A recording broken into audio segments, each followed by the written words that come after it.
do is say my name.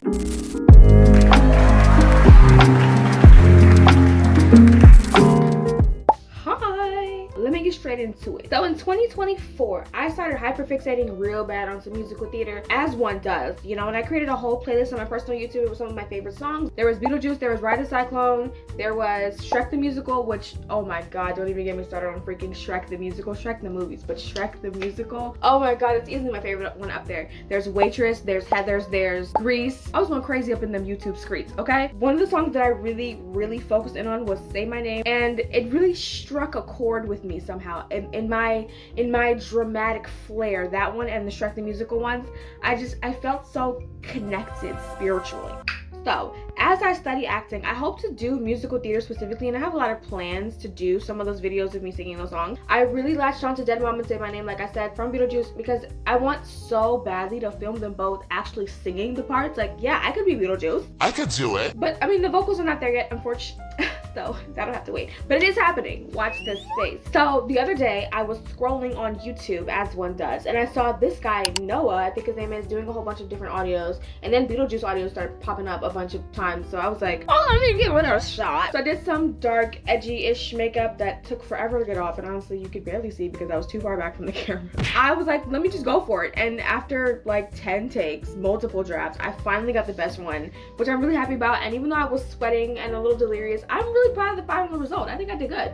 Give myself a round of applause, a pat on the back, you know what I mean? I'm my #1 fan up in these streets. I really like doing voiceovers. I think I'm gonna continue doing some when I'm not doing skits, and I want to keep my character Bethany going. I have 2 more wigs, so maybe that's 2 more characters. I don't really know. Maybe I'll just start making skits about random scenarios or just random thoughts. I'm learning to follow some of my impulsive thoughts and to just, like, whenever I have these ideas, to catch them, hold on to them, and keep going, because it's sort of as if I'm standing in a field, and there are different birds or butterflies or whatever flying past me, and each one is an idea.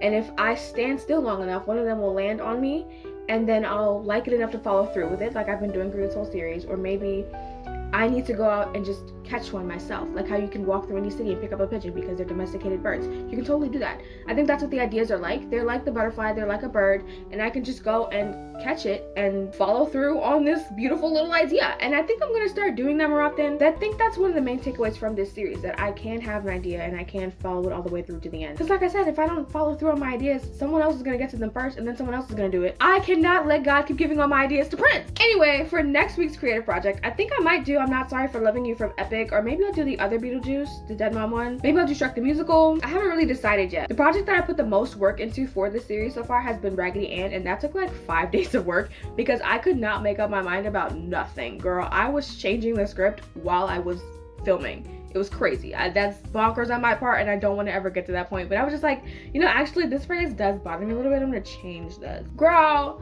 it's showtime! Good for me for working, because I was in fact correct. The phrase was weird and I changed it and nobody ever knew. So next week is the last official portfolio project, and I do have more ideas. It's just a matter of following through and completing the concepts, which I am genuinely excited for. Like I said, I'm going to be catching little butterflies, and we're going to follow through, and we're going to do great, and I'm proud of myself, and I'm happy, and I'm excited. As I finish off this season of the series, I'm looking back at all the growth that I've experienced and all the ideas that I've kept in the drafts for so long that I finally have gotten the courage to share with the world. And it still feels surreal. Like, it feels weird, like I'm in a different place that I genuinely had not considered I could ever be in before, but I feel more connected to my life, to my creativity than ever, and I think that's something that I really hope to carry into season 2. I know I've got more to do and I've got further to go, and my life has picked up a bunch behind the scenes, so like I said, there's so much to do and there's a little limited energy to do it with. So wish me luck. Thank you so much for being with me on this journey. Next week is going to be the very last one. I'm going to be posting on Wednesday and Friday, and I'll have my Substack where I talk about the last 3 projects that I've done and say a bit of a farewell. And I'm also going to give a couple of updates to what I'm doing regarding art school, how that application process is going and stuff. I'm excited. I'm so nervous, but I'm also excited. The time is going to pass anyway, so I might as well do what I want. Thank you so much for joining me on my journey, unless this is your very first time being here, in which case, girl, go catch up. But yeah, I will see you next week for the season finale. Bye, love you. Mwah.